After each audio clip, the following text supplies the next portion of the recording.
Okay, again, good afternoon, everybody. My name is Matt Dunlap. I'm the AVP of WellAdvised K. Our team mission is to help employees in providing financial education at work. As I mentioned, each Thursday for the foreseeable future, we are going to be hosting a short educational session on different financial topics to help individuals be at their best. I'd like to take the next 10 to 15 minutes of your day to discuss the do's and don'ts of managing your finances during turbulent times. If you have any questions during today's presentation or after, please contact us. We would love to help. All of our contact information will be on the final page of the presentation. So each week we're going to get started with a quote to give you a second to read that and digest.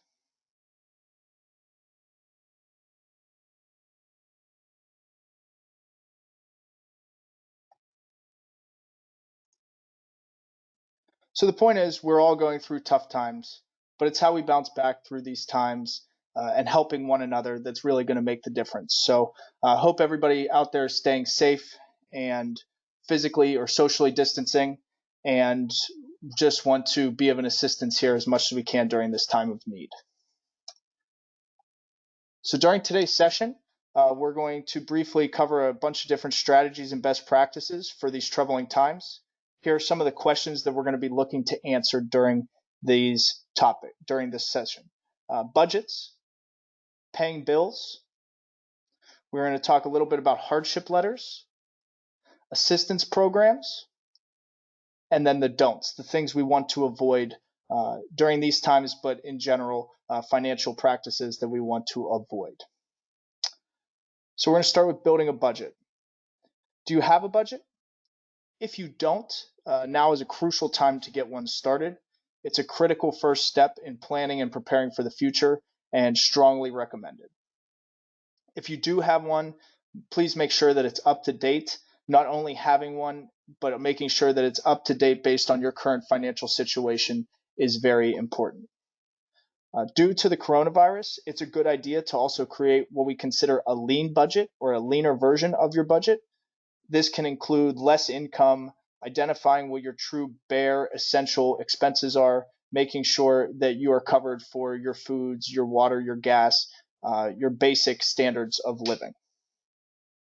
And finally, if you don't know where to get started or need a refresher on budgets, we are always building more information around budgets and content. It will also be the main focus of next week's session. So next Thursday at noon, we'll be covering the basics of budgeting as well as some other topics. But that would be a great session if you need a refresher on building a budget. So if you're having trouble paying your bills, here are a few things to consider. The first thing we want to do is contact the creditors as soon as possible to discuss different payment plans and additional options.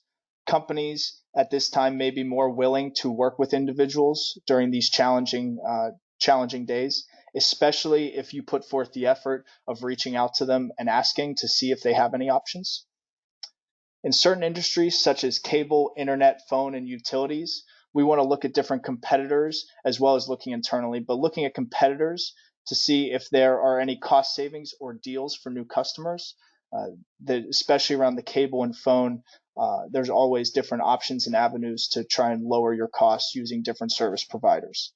On our website, we actually have different ideas and ways to save money with these services, especially for cable and phone, as I mentioned. And third, many of the utility companies offer energy bill assistance programs, which may allow for you to defer payments until a later date. For more information on those, be sure to check out not only your provider, but local government sites for the best possible information when it comes to these. When the above options that we just mentioned aren't enough, here are some things on how to find different ways to pay for bills. Obviously, first, we want to use cash, savings, and other cash alternatives before exploring any of the below options. If you do borrow money against your savings, we would like to think about and treat it kind of as a loan. Create a plan to pay back your savings over time to ensure that you're becoming whole again, even if it is from your savings. Another good option is personal or home equity lines of credit. This may be a better option than using a credit card to pay bills. The benefit of these services is that they are secured against the value of your home, which in turn creates more reasonable interest rates. The benefit of using these homes as using your home as collateral can also become a negative if you can't end up making payments. Obviously, the more that you're borrowing against the more risk you're assuming based on the value of your home. If you have to, obviously, if you have to use a credit card to pay your bills, we want to pay our bills, but try and use the card with either the lowest interest rate or the best cash values in order to provide the best return on your investment of paying bills with a credit card. And finally, we want to look at or consider transferring a credit balance to receive more favorable rates using a debt consolidation loan. As a client of WellAdvised K, you have full access to debt counselors that can help you determine your best path. Please feel free to contact us if you would like more information on that. Another way that individuals are looking for cash is within their retirement plans. Obviously, consult your financial advisor or your company's retirement plan advisor before making any changes to your 401k or retirement plan. An option might be to potentially adjust your retirement plan contributions going forward so you have more liquidity and increased cash flow during these times of uncertainty and volatility. You want to consider all factors, including your age, retirement date, personal circumstances, risk factors, as you're looking at these options, so keep that in mind. Some of you might have read or seen in the news, the CARE Act has allowed for eligible individuals to make a coronavirus-related withdrawal on their 401k or retirement plan up to $100,000 without initiating that 10% early withdrawal penalty that most of you, I'm sure, are aware of.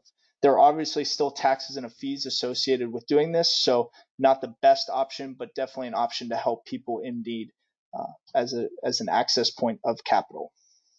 And finally, as we mentioned earlier, be sure to consult your licensed investment professionals before taking action on anything revolving your retirements or 401k. The next thing we want to cover is a hardship letter, a temporary hardship letter. What is a hardship letter? It is a temporary reduction, a request for a temporary reduction or suspension in payments due to a financial hardship. We actually have an example of a foreclosure hardship letter that can be found on our website, welladvisedk.com. This example is not meant for use, but it is a teaching example for help you to create your own if you were looking to do so. It is recommended, as is with all of our resources, is if you are going to, please seek legal advocacy if you are going to build a hardship letter. Obviously, we have educational examples, but want to make sure that it's best for your current situation. So other resources and assistance programs that we can look at during these times, they're all over the place. There's so many great causes and places for help. A few of them that we wanted to list just for different circumstances is, the food banks, the U.S. government, obviously the CDC, but from a benefits perspective, the U.S. government has several assistance programs. Obviously, unemployment assistance, if that becomes something you or a loved one is in need of. And then finally, a great thing that most benefit plans offer is what is called an employee assistance program, or an EAP. Most healthcare providers have one, as well as different independent programs. For any individuals, contacting your direct HR, your director of HR is a great place to get started if you don't know where to go. There's obviously Mindful, Legal, a bunch of different councils within there that are beneficial.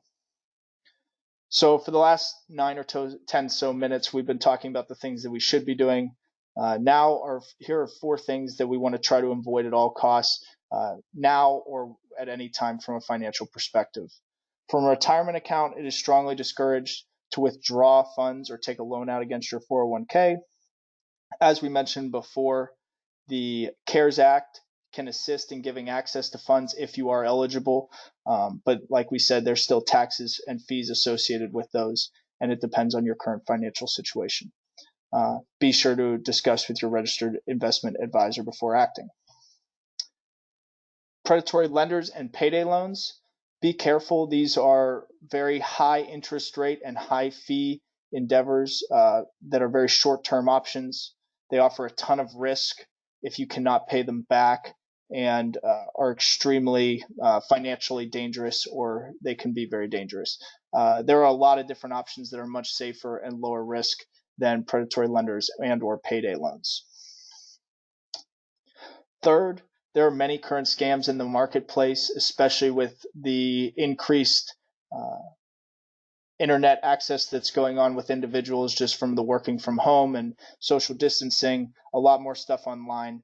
So always be sure to check with your banks, credit unions, and trusted partners before just blindly searching the web for different items, whether they're loans or information. Be sure to always check your sources, check your URLs, things like that. And finally, above all else, from a financial perspective, we want to do everything we can to avoid filing for bankruptcy if possible. If we want to exhaust all other options if possible first. So, with that being said, that is kind of the crux of our content for today. First off, wanted to thank everybody for attending. Greatly appreciate your time. If you have any questions or want more information, you can visit our website at welladvisedk.com. You can join us via phone at 412-237-2126 if you have any questions, or at email at info@welladvisedltd.com. And then if you haven't already, please join us on Mondays for Spark Unplug, which Mondays is a weekly mindful practice session led by Julie Fishkorn. She is the Spark 360 Director of Behavioral Health and Mindfulness, and that can be joined on Mondays on the COVID-19 Survival Toolkit. There is a link within to be able to join. I want to thank everybody for their time. If you have any questions or things that you want to get covered in the future, please let me know, and we would really like to help in any way possible. So thank you for your time. Be safe and have a great day.